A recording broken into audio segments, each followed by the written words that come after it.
So, get in the bin this week. I don't want to do too much on this because I know we want to do the speak out stuff, but I got an email from Richard Harrison, which I just want to quickly read through. And he says, I am writing to you guys for an incident at the match yesterday which left a really bad taste in my mouth, so much that I found it hard to enjoy the second half. He said, take my seat in the main stand, and there's a guy next to me. He's like, do you know all the songs, mate? And I'm like, yeah, I do. We get a few chants going together.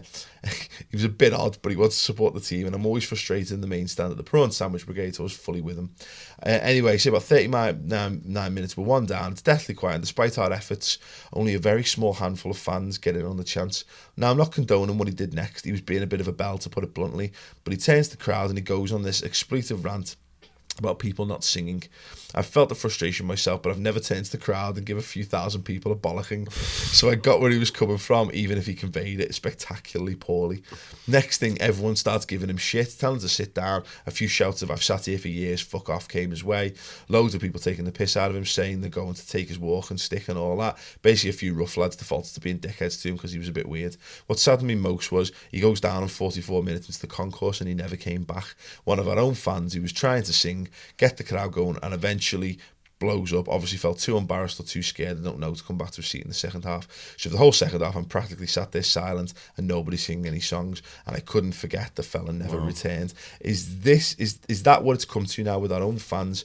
That someone's showing passion, someone trying to make noise and support the team, get absolutely slated and feels that he can't come back to his seat?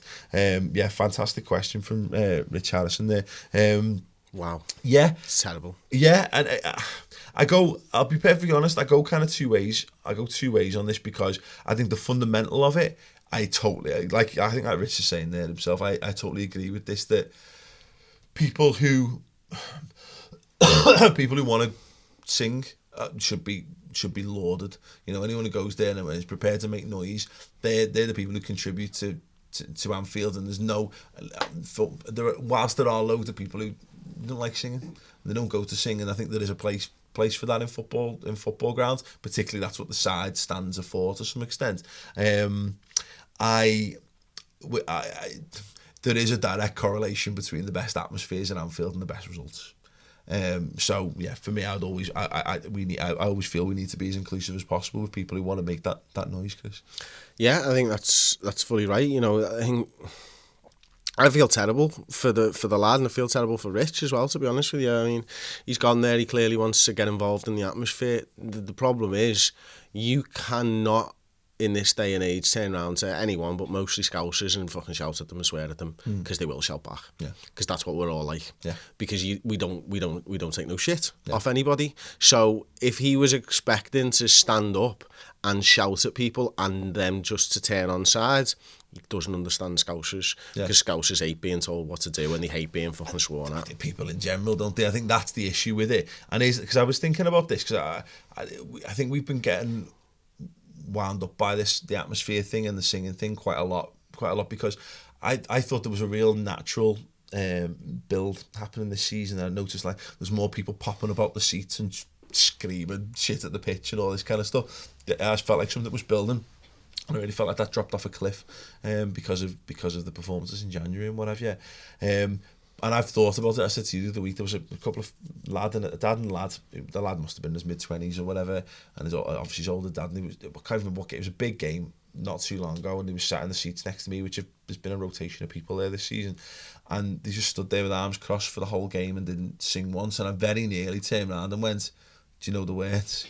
And you know, ultimately, what are you getting out of that? You know, that's just me being that is me being confrontational, me being a prick. Now I agree that it's like if people are clearly tourists and they're wanting to sing but they're not sure, there's a balance between saying, do you want to help you sing along, or do you want me to give you a hand? Because I think there's something to that. But I think there's an approach to it, and I think that creating a schism in our fan base where we turn around and bollock people for not singing. I agree. People have got to want to do something, Chris. It's like my wife always says, I don't want to tell you to do it, I want you to want to do it. This is talking about washing the dishes, by the way. But I think that's the biggest issue we've got, is finding a way to encourage the people who are maybe too scared or sitting on the fence. I think there is just some steadfast people who won't sing because they've never sung. The dad's never sung and the granddad's never sung, and that's what going the match is for them. Yeah, you're not going to change those people. The club can do things to change where people are sat, and they can put people together if they really want to. You know, Watford have done it, haven't they, with that side of their... It's not a cop, is it? Yeah, the far end. The far end. You know, Watford have got a singing section that runs all the way down their ground there, and I thought it was really good. And, you know, I know there's a lot of people out there who don't like the sort of false atmospheres and all that type of stuff, like the drums give. I think when it's done right, it really does help. And I think, you know, just people banging on the back of the cop makes a big difference. Why I nearly broke my hand doing it the other week. I love doing it. I buzz off when I see that my seat's right at the back or right at the side. I'm like, yes, this is why I move seats. I enjoy this type of thing. This is what you get. And you can pick people out, and, you know, if you start singing before the game, you can, while everyone's sat down or getting to the seats, and someone else's, you can almost pick them out and you can give them a little nod or a little wink, or you can just mentally note that they're going to be the ones singing with you. And the problem is, when you do start these chants, you've just got to keep going until people do. Exactly. And that's the really difficult thing, because it's too easy to fall out after a line. It's a leading by example thing completely on that, because I'm not a chant starter. I'm not. But if someone, it's that encouragement, and I love that feeling of, because the guy who sits on the other side of me, he loves it. He'll have a sing, and we've got a complete like a tacit agreement between the two of us. Back each other up. Exactly. You know, it's unspoken, but if he sings, I'll sing with him, and vice versa. And then when you get the guys behind you going as well, that's when you know you've got some real power to what you're doing. And it is just about, it's about example, and that's a shame because here's the thing. And that's on that fella. If he just carried on, and him and Richard just carried on singing like they were, that's infectious, and that catches on. It takes bottle, because you do feel there was one in the game might have been the Burnley game, and like someone sang it fair in front of me, and I went, I'll have a go at this, and I had to go, and then it died on its ass after two verses, and you just naturally feel like a tip, because I can't get over the being 14 and going on your own. That literally, my Evertonian mates' voices ring in my head whenever you start a chant that doesn't take off.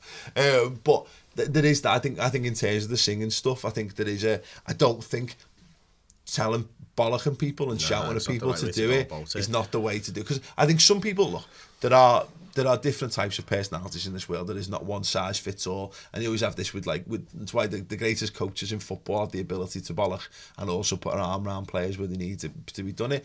And that's I think the one that most consistently is more likely to drive people on, though, is just being part of a crowd is much easier.